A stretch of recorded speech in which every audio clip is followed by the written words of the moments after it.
manger, exactement. Donc, ces formes verbales, analysons-les. Comment elles sont construites? Dans les trois cas, le premier verbe, c'est le verbe auxiliaire, avoir ou être à l'infinitif. Et le deuxième élément, manger, reçu, aller, c'est quoi? Le participe passé. Si vous vous rappelez, nous avons déjà rencontré cette forme. Mais moi, je vous ai dit qu'avant, il faut étudier le passé composé pour être capable de comprendre l'infinitif passé. Cette forme-là s'appelle infinitif passé. Infinitif passé. Ça se construit avec le verbe avoir ou être à l'infinitif. Ça veut dire qu'il ne faut pas conjuguer le verbe avoir ou être. Ça va rester comme ça. Et le deuxième élément, ça va être le participe passé.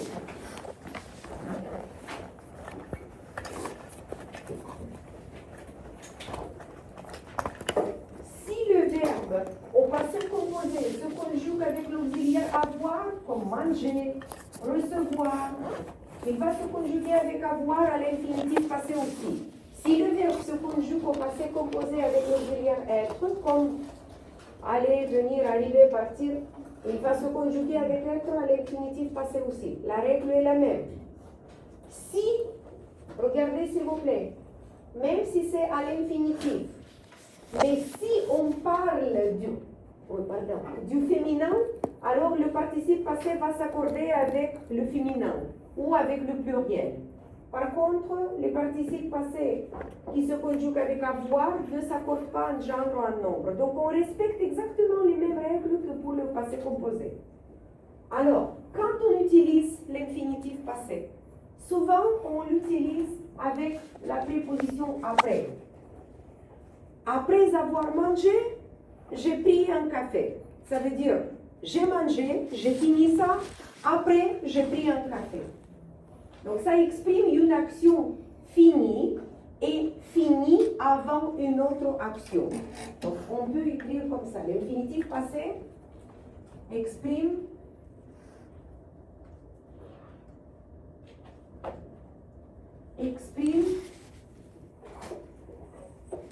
une action. Je peux utiliser le mot plus scientifique, antérieur. Est-ce que pour vous c'est clair, antérieur? Ou c'est plus facile de comprendre passé? Une action passée avant une autre action. Une action passée avant une autre action. Le mot passé, c'est le synonyme de antérieur. Ça veut dire une action antérieure par rapport à une autre action. Maintenant, attendez s'il vous plaît. Je n'ai pas de place ici. Je vais écrire 3 exemples ici.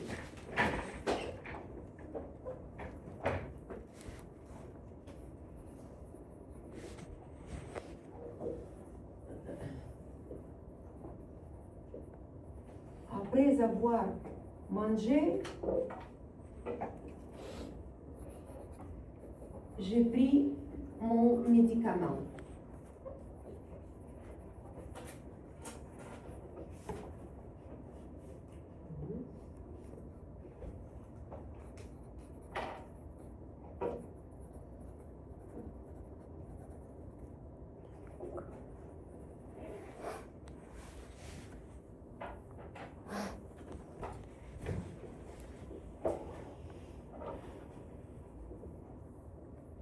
Toujours avec après.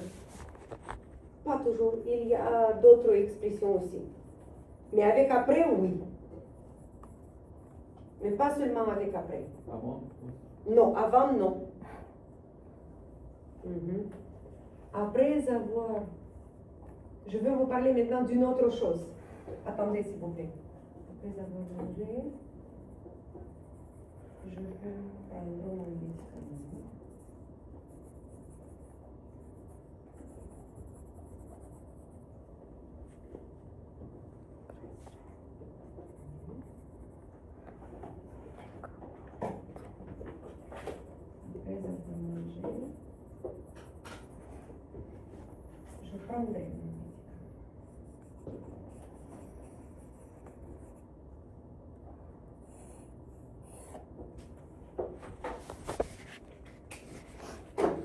Regardez s'il vous plaît.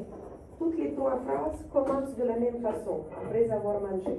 Mais, dans la deuxième partie de la phrase, le verbe est conjugué différemment. J'ai pris, c'est le passé composé. Je peux, c'est le présent. Et je prendrai, c'est le futur simple. Qu'est-ce que je veux vous dire? Que l'infinitif passé peut être utilisé et pour le passé, et pour le présent, et pour le futur.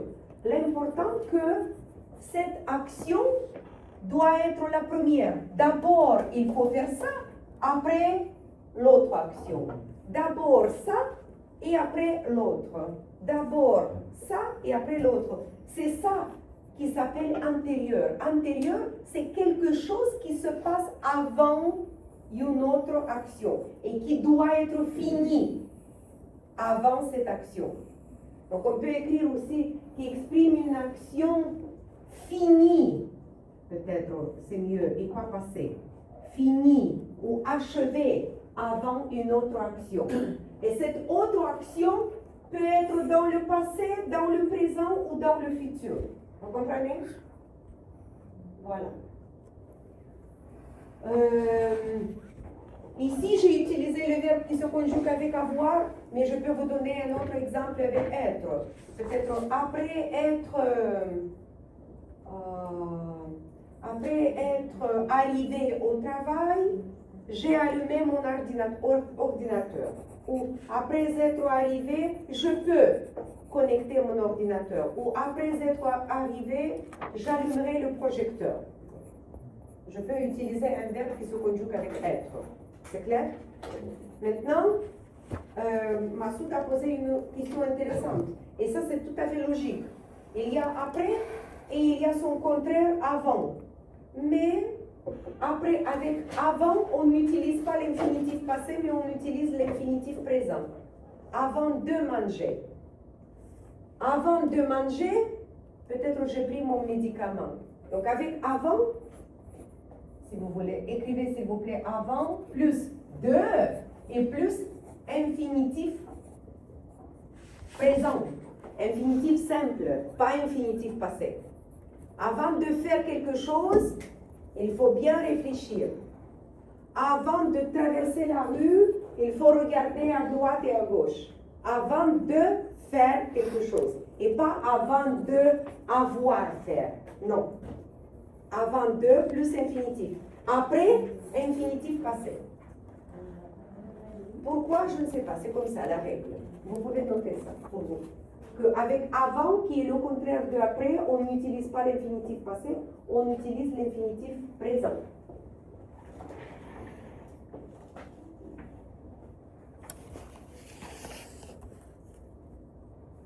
On utilise aussi, parce que Massoud il m'a demandé, est-ce que c'est seulement avec après? Et j'ai dit non, pas seulement avec après. On utilise aussi l'infinitif passé avec les expressions des sentiments. Par exemple, je suis très contente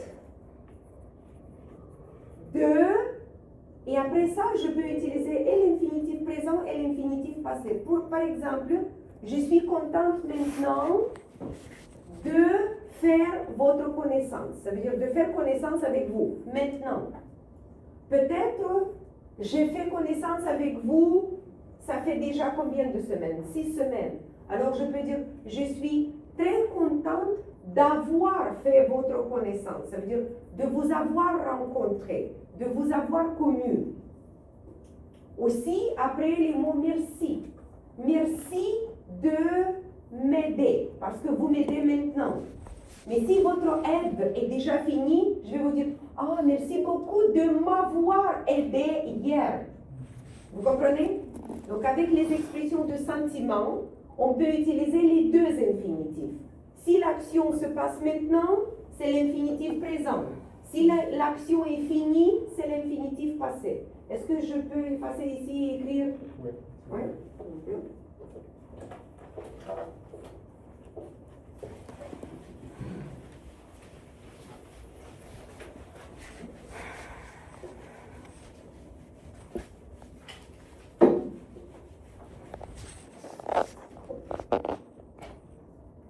Avec sentiment et de remerciement, expression de sentiment ou de remerciement, on peut utiliser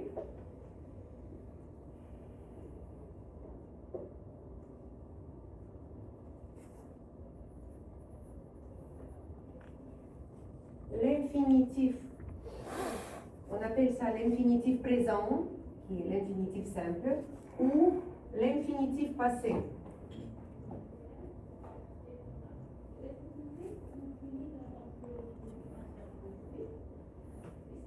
Ici, j'écris si l'action se passe au même moment ou au présent, au même moment ou si l'action, l'infinitif passé, c'est l'action s'est passée avant.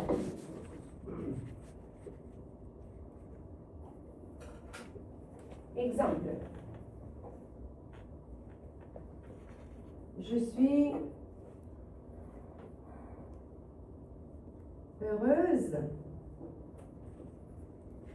de te rencontrer. Regardez s'il vous plaît. Je te rencontre maintenant. Et c'est maintenant que je suis heureuse. Ah, enchantée, je suis heureuse de te rencontrer. Ça se passe maintenant. Alors, j'utilise l'infinitif présent. Si je t'ai rencontré hier ou samedi et aujourd'hui j'exprime mon sentiment, je vais dire je suis heureuse de t'avoir rencontré. Je suis heureuse de t'avoir rencontré. Pourquoi? Parce que je t'ai rencontré hier ou avant-hier, pas maintenant, pas aujourd'hui. Et je t'exprime mes sentiments maintenant.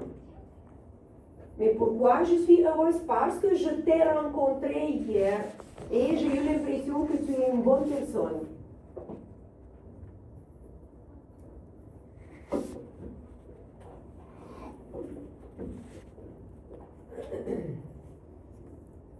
Merci de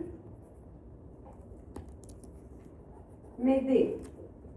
Ah, merci beaucoup Marlon de m'aider parce que Marlon distribue rapidement toutes les feuilles. Il m'aide maintenant. Si par exemple je suis sortie et dans ce temps-là, Marlon a distribué les feuilles et c'est fini, je vais dire ah merci beaucoup Marlon de m'avoir aidé parce que l'action est déjà finie. Il a déjà fait ça. Vous comprenez? Merci beaucoup. Merci de m'avoir aidé. Le mot aider, si je parle de moi, j'ajoute un E à la fin. Oui, Léla, merci pour la traduction en français. C'est pas garanti que c'est correct. Je ne sais pas ce qu'elle dit. C'est pas exact.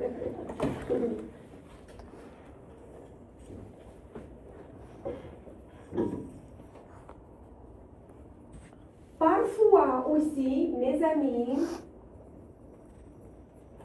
l'infinitif présent peut avoir le rôle pas seulement du moment actuel, mais aussi du futur.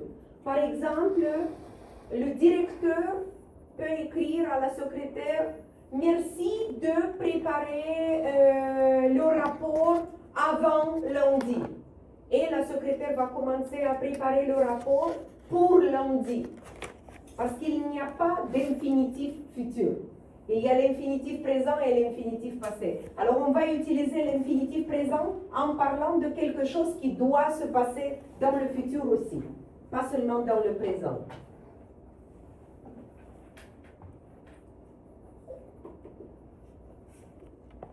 Je ne connais pas toutes les langues, mais pour les Ukrainiens, je peux dire que ça, vous traduisez par le présent. Merci que vous m'aidez maintenant. Et ça, vous allez traduire par le passé. Merci que vous m'avez aidé. Vous comprenez? Donc, ça, on peut remplacer par que plus le présent. Ou que plus le passé composé. Mais je ne peux pas dire dans toutes les langues. Les langues d'origine latine, espagnol, portugais, l'italien, c'est sûr que c'est la même chose, la même structure. Pour le farsi, pour le vietnamien, l'indien, je ne connais pas. Chinois non plus. La même chose, oui, ok, d'accord.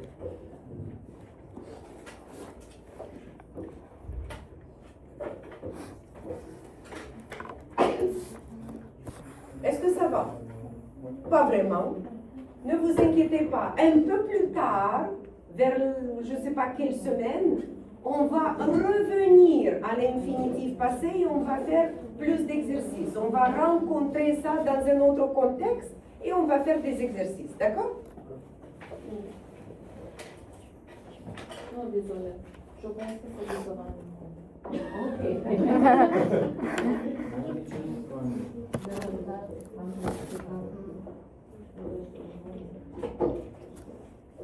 Ici, après être allé à la piscine, j'ai mal aux yeux. Ça veut dire, je suis allé à la piscine et comme résultat, j'ai mal aux yeux à cause du chlore.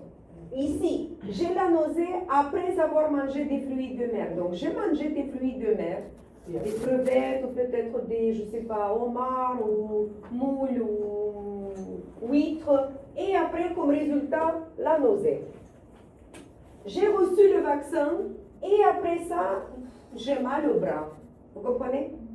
C'est un peu bizarre parce que normalement, c'est le deuxième verbe qui signifie l'action qui se passe après, qui est la conséquence, qui est le résultat.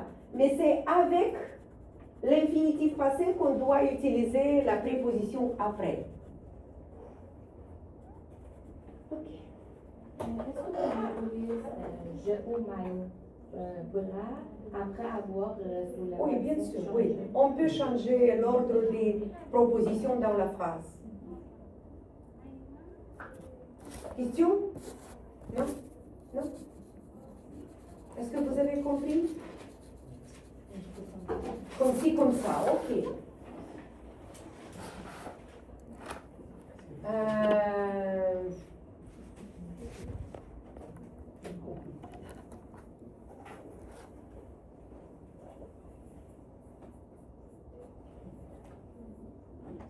Par exemple,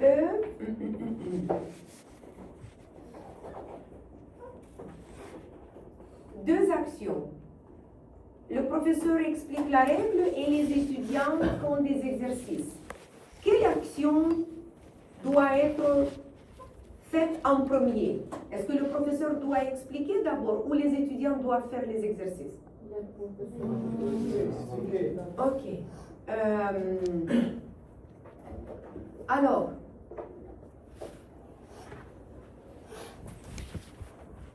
c'est pas un bon exemple. Les étudiants doivent lire la règle et après faire les exercices. Oui. Pourquoi j'ai dit que ce n'est pas un bon exemple ce que je viens de dire? Parce que le professeur explique, mais les étudiants font des exercices, les sujets sont différents, le professeur et les étudiants. Mais avec l'infinitif, ça doit être le même sujet, comme avec le gérondif. Alors, les étudiants lisent la règle et les étudiants font les exercices. Alors, lire la règle à l'infinitif passé. Dites-moi s'il vous plaît l'infinitif passé du verbe lire. Après,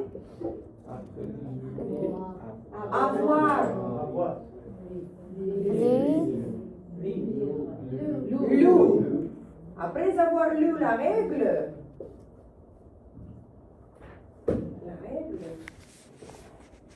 les étudiants, et là, je peux continuer et avec le passé composé et le présent et le futur.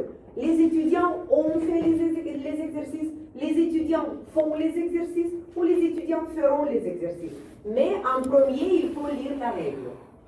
Vous comprenez? Donc après avoir lu la règle, les étudiants sont capables de faire les exercices. Les étudiants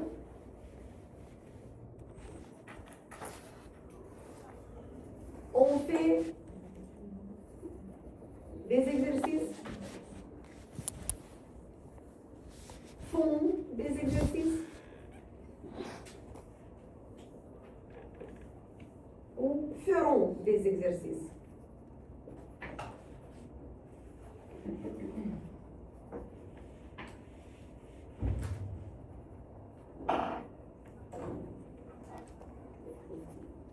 Toutes les trois variantes sont correctes et possibles. Mais en premier, il faut lire la règle. Est-ce que vous comprenez? Si le sujet est différent, C'est pas possible. Le sujet doit être le même.